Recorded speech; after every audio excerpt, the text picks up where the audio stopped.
Hi, I'm Anna, and the poem that I chose to analyze and make a visualization of is called A Dream Within a Dream, written by American author and poet Edgar Allan Poe in the mid-19th century.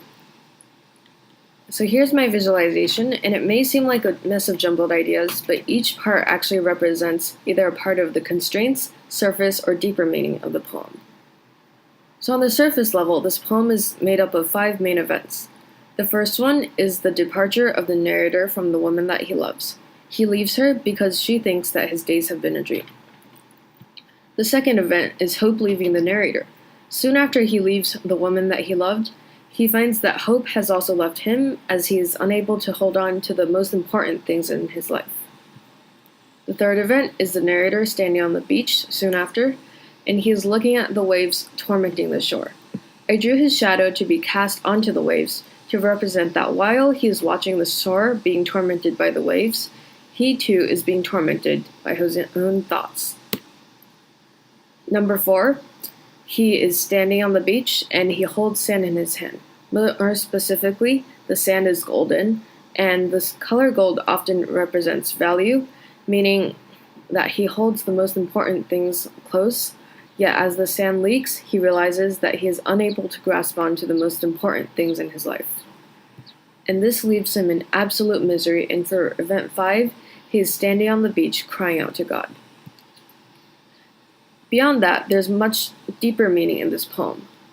Much of that lies within constraints, and I've represented these constraints and some of the main themes of the poem with visual elements. The first one is color. On the right side of the picture, you see red, the color of chaos, pain, and death, the ugly side of reality, and on the left side of the picture, you see blue, the color of peace, happiness, and sometimes dreams. I use these because it's dreams and reality, the two things that the author can't make the distinction between, and when they mix, they create purple, a chaotic color, and there are many different shades of purple inside, meaning that there's no clear boundaries between dreams and reality for the narrator. I also use spacing. If you look at the picture, you can see that there's 2 main rows of waves.